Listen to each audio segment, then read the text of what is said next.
ஒரு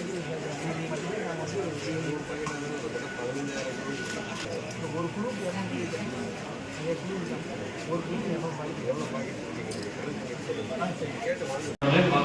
மக்கள் தொடர்பு முகாம் இங்கே துவங்குகிறது. இந்த மக்கள் தொடர்பு முகாம் துவக்கமாக தமிழ்தாய் வாழ்த்து அனைவரும் எழுந்து சிவகலை கிராமத்தில் மக்கள் தொடர்பு முகாமை தலைமையேற்று நடத்தி கொடுக்க வருகை புரிந்துள்ள மதிப்புக்குரிய மாவட்ட ஆட்சித்தலைவர் அவர்களையும் துறை வாரியான நலத்திட்டங்களை விவரித்து பேசி அமர்ந்திருக்கும் அனைத்து துறை தலைவர் அவர்களையும் இந்த மக்கள் தொடர்பு முகாமில் கலந்து கொண்டு குறைகளை தெரிவித்து வந்திருக்கும் பொதுமக்களையும்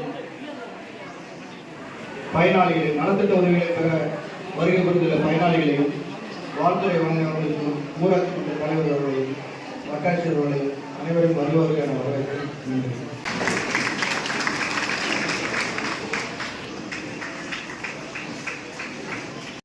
முகாமில் ஒவ்வொரு மாதமும் ஒரு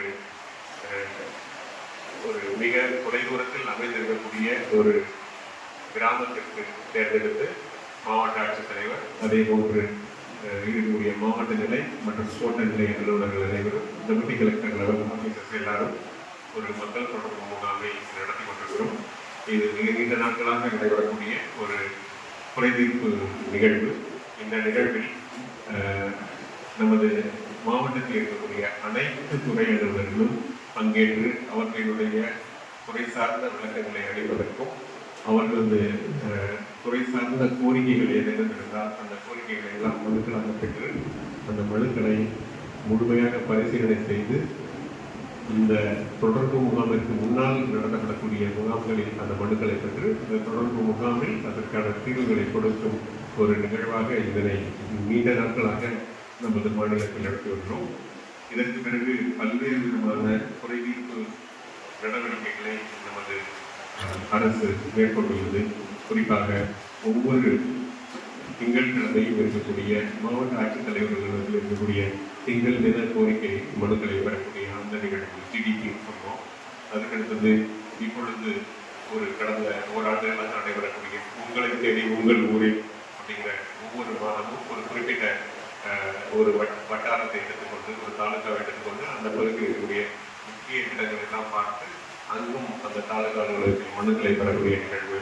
அதற்கடுத்தது மாண்புமிகு முதலமைச்சர் அவர்களுடைய ஒரு முன்னோடி திட்டமான மக்களுடன் முதல்வர் அப்படிங்கிற ஒரு முகாம்களை அமைத்து அதன் மூலம் மனுக்களை பெறக்கூடிய நிகழ்வு. இப்படி பல்வேறு வகையான நிகழ்வுகளின் மூலம் மக்களுக்கு இருக்கக்கூடிய கோரிக்கை மனுக்களை பெற்று அதற்கான உகந்த தீர்வுகளை நமது அரசு துறை அலுவலர்கள் செய்து வருகிறார்கள். இதில் மிக அதிகமான கோரிக்கை மனுக்கள் வரக்கூடிய துறைகள் எல்லாம் சேர்ந்தவர்கள் மிக மிக விரைவாகவும் சரியான தீர்வும் கொடுக்க வேண்டும் என்று இந்த நேரத்தில் நாம் கேட்டுக்கொள்கிறேன். குறிப்பாக வருவாய்த்துறையில் நிறைய மனுக்கள் பெறப்படுகின்றன. பட்டா மாறுதல், இலவச வீட்டுமனை பட்டா மற்றும் ஓஏபி போன்ற பென்ஷன் தொடர்பான மனுக்கள் நிறைய பெறப்படுகின்றன. இந்த மனுக்கள் அனைத்தையும் வட்டாட்சியர் மற்றும் சமூக பாதுகாப்பு திட்ட வட்டாட்சியர், வருவாய்த்துறை அலுவலர்கள் அனைவரும் சரியான முறையில் ஆய்வு செய்து உரிய தீர்வுகளை அந்த மனுதாரர்களுக்கு வழங்க வேண்டும். அவ்வாறு வழங்கப்பட்ட சில பேருக்கான பட்டா மாறுதல் உத்தரவு மற்றும் பட்டாவுக்கான அந்த உத்தரவுகள்லாம் இப்பொழுது தயாராக இருக்கின்றன. இந்த நிகழ்வில் உங்களுக்கெல்லாம் நாம் வழங்க இருக்கிறோம். இதில் திருமணம் செய்வது முற்றிலும் மறுக்க வேண்டும் அப்படிங்கிற நோக்கத்தில் நாம் ரொம்ப தீவிரமான நடவடிக்கைகளை எல்லாம் எடுத்து வருகிறோம். 18 வயதுக்கு குறைவான வயதில் எந்த பெண்களுக்கும் நாம் திருமணம் செய்து வைக்கக்கூடாது. ஸோ அந்த மாதிரியான ஒரு சூழ்நிலையில் இதில் உள்ள சில குறிப்பிட்ட ஊர்கள், இந்த ஊராட்சின்னு சொல்ல முடியாது, சில குறிப்பிட்ட ஊராட்சிகள் எல்லாம் இந்த நிகழ்வுகள் இந்த பழக்கம் இருக்கிறதாக தெரிய வருது. இது ரொம்ப ரொம்ப வருத்தத்தக்க விஷயம். அது மாதிரியான 18 வயதுக்கு குறைவான வயதில் எந்த ஒரு பெண் குழந்தைகளுக்கும் நீங்கள் திருமணம் செய்து வைத்தலை ஊக்குவிக்கக்கூடாது. அது சட்டப்படி குற்றம். அது சைல்டு மேரேஜ் சொல்லக்கூடிய சட்டப்படி குற்றமாகும். அதில் அதை நடத்தி வைக்கக்கூடிய பெற்றோர்கள் மற்றும் உறவினர்கள் அந்த வழக்குகளை சந்திக்க நேரிடும். எனவே இளவயது திருமணங்களை கண்டிப்பாக முற்றிலும் நாம் தடுக்க வேண்டும். சிறு வயதில் திருமணம் செய்வது என்பது அந்த தாய்க்கும் அந்த குடும்பத்திற்குமே உகந்ததாக இருக்காது. நல்ல ஒரு குழந்தையும் வந்து வளர்ச்சி இருக்காது. அதே மாதிரி அவருடைய உடல் நலத்திற்கு பெரிய சிக்கல் ஏற்படலாம். நிறைய இளவயது திருமணங்கள் முற்றிலும் நாம் தடுப்பதற்கான ஒரு உறுதியை நாம் எடுத்துக்கொள்ள வேண்டும். அதற்கு நமது உள்ளூராட்சி பிரதிநிதிகள், குறிப்பாக ஊராட்சி மன்ற தலைவரே ஒரு பெண் தான். அவங்க வந்து இதனால் முயற்சி எடுத்து இந்த பகுதியில் யாராவது இள வயதில் திருமணங்கள் இருந்தால் அவர்களை முற்றிலும் தடுத்து நிறுத்த வேண்டும் என்று நான் இந்த நேரத்தில் கேட்டுக்கொள்கிறேன். அது ஒவ்வொரு குடிமகனினுடைய கடமை. அந்த மாதிரி இள வயது திருமணங்கள் நடைபெற்றால் கண்டிப்பாக நீங்கள் நமது சைல்டு ஹெல்ப்லைனுக்கெல்லாம் நீங்கள் தகவல் தெரிவிக்க வேண்டும். தெரிய வந்தால் அதன் மீது ஏற்படக்கூடிய சட்ட நடவடிக்கைகள் என்பது ரொம்ப கஷ்டமாக இருக்கும். அதை வந்து புரிந்து கொண்டு அனைவரும் செயல்பட வேண்டும் என்று இந்த நேரத்தில் நான் கேட்டுக்கொள்கிறேன். இதே தவிர நமது துறை சார்ந்த பல்வேறு விளக்க காட்சிகளை எல்லாம் இங்கே வைத்திருந்தார்கள். குறிப்பாக கால்நடை பராமரிப்புறையில் எப்படி வந்து ஒரு வேகமாக வளரக்கூடிய ஒரு புல், ஒரு சோளம் மாதிரி இருக்கக்கூடிய ஒரு புல் வந்து வச்சுருந்தாங்க. கோயம்பஸ் 29 அப்படிங்கிற புல் வச்சுருந்தாங்க. ஸோ அதே மாதிரி வேளாண்மை துறையில் பல்வேறு விஷயங்களை வந்து காட்சிக்கு வச்சுருந்தாங்க. தோட்டக்கலை துறையில் வச்சுருக்காங்க, ஊட்டச்சத்து துறையில் வச்சுருக்காங்க. அது மாதிரி பல துறைகள் வச்சுருக்காங்க. இதில் இருக்கக்கூடிய தகவல்களை எல்லாம் தெரிஞ்சுக்கிட்டு அதை எப்படி அணுகி அந்த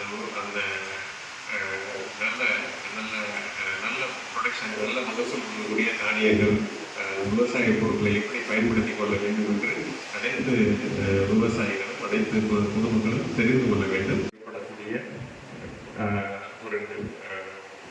ஒரு தாய்மை பேரடைந்த நிகழ்வுகளும் வந்து அவ்வப்பொழுது தெரிய வருகிறது. 4 பேச்சு வந்து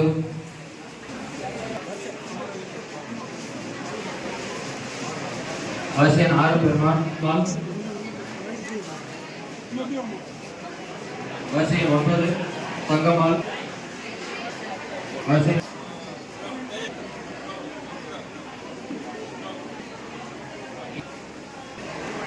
23 24 29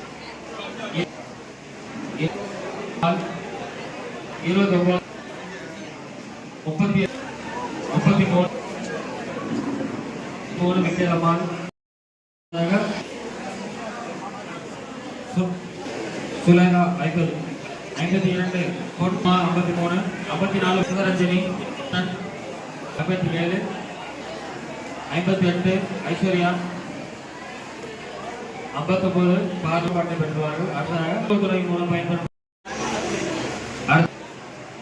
சுந்தரம், கவிதா,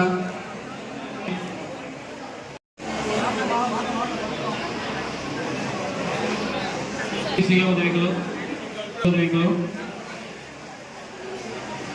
ஆசீர்வாதம் மகளிர் சுய உதவிகளும். வேளாண்மை துறை முருகானந்தம், திரு பிச்சையா, முருகன், வீரமுத்து. முதலாவதாக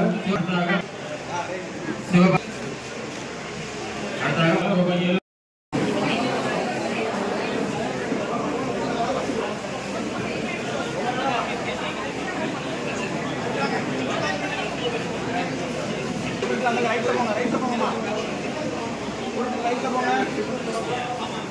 ரைட்ல போங்க.